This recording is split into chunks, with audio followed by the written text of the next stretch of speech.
Rizki itu sederhana. Kalau kita mau bergerak, aktivitas, datang rizki. Ya, Anda lapar, haus. Kalau diam aja nggak akan selesai hausnya. Tapi kalau Anda ke belakang tanya, Pak, maaf saya tuh haus sekali. Keluarlah air minum dari DKM. Ya kan?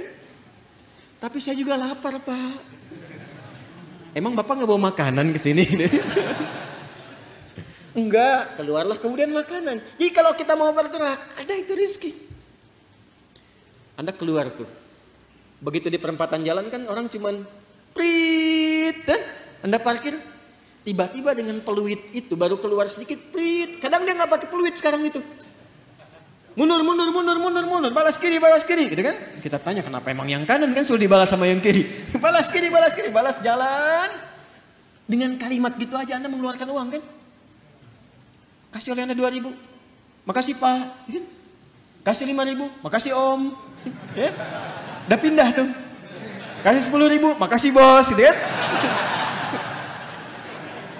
Ya kan? Kebayang ya? Jadi kalau kita mau bergerak, sebetulnya rizki itu turun. Hanya nanti ada yang diakumulasikan, ada yang diberikan seketika. Ada yang sifatnya akumulatif. Sebetulnya hasil ikhtiar Anda hari ini, cuman mungkin diberikannya besok.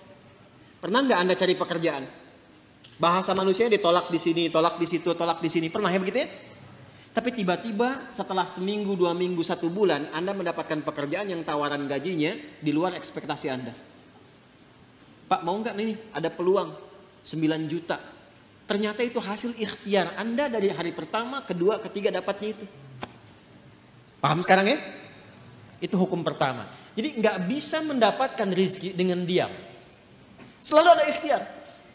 Tapi jangan sampai ikhtiar itu, awas. Ditempuh dengan bentuk yang negatif. Atau didapatkan dengan cara ikhtiar misalnya, maaf ya, bukan dalam gerak yang positif. Negatif itu kan bisa maksiat, ya, atau pengertian yang kedua tidak bergerak sehingga sakit. Dengan sakit itu rezeki datang. Paham nggak?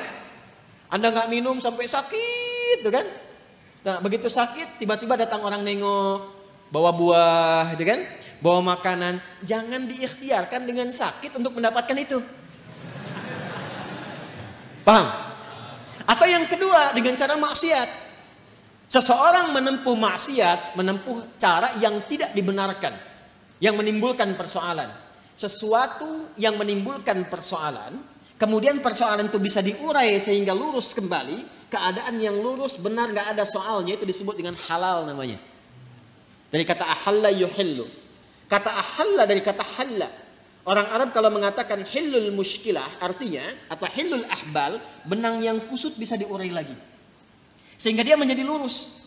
Sesuatu yang lurus yang tidak ada persoalannya disebut dengan halal namanya. Jelas?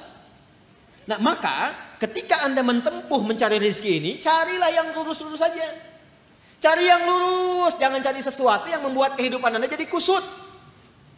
Karena itu segala bentuk pintu yang mengantarkan pada kekusutan hidup, yang memungkinkan Anda menjadikan hidup bermasalah, dilarang oleh Allah. Jangan lakukan ini, jangan kerjakan ini. Lawan dari sesuatu yang lurus, yang larangannya ditampilkan sehingga mencegah kita dari kesulitan, disebut haram namanya.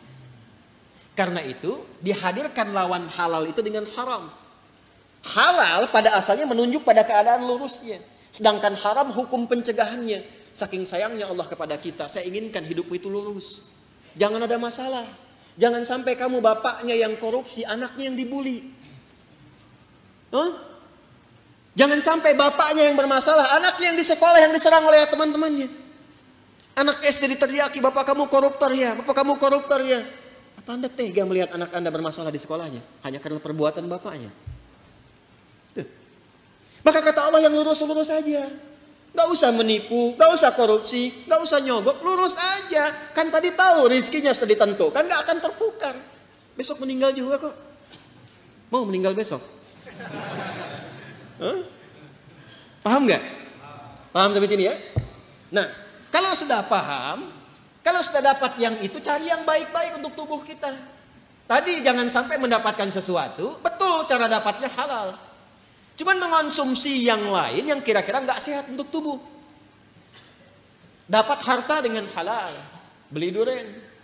Durennya bagus, tapi kalau makan duren 100 biji, kan masalah. Maka idealnya dapatkan dengan cara yang benar, konsumsi dengan cara yang menyehatkan. Cara yang menyehatkan itu bahasa Arabnya thayyib. Dari kata tabba, ya kan? Orang yang berkontribusi membantu supaya sehat disebut tabib. Bahasa kitanya dokter. Maka Allah tegaskan supaya kita nggak banyak nanya lagi. Kulu mimma fil ardi halalan. Itu maksudnya. Halalan thayyibah. Ya. Jadi mencari rezekinya di mana? Halo? Di langit telah ditetapkan rezeki. Diturunkan ke mana? Ke bumi. Maka cara kita berikhtiar, ikhtiarnya di mana? Di bumi. Tapi apakah mungkin mencari rezeki di bumi, semuanya bumi kita kelilingin? Tidak kan? Karena itulah ayatnya mengatakan mimma, singkatan dari min dan ma, di setiap tempat yang mampu engkau pijak. Jadi kalau misalnya Anda merasa nggak ada peluang di sekitaran ini, pindah. Kan Bekasi luas. Itu baru Bekasi.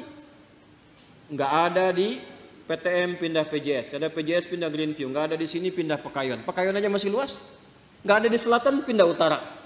Nggak ada utara, pindah timur. Ya kan? Nggak ada di timur, pindah dari kota ke kabupaten, Kabupaten Bekasi. Nggak ada di situ, geser, pindah Depok. Nggak ada Depok, pindah. Banyak sekali tempat bisa dipijak.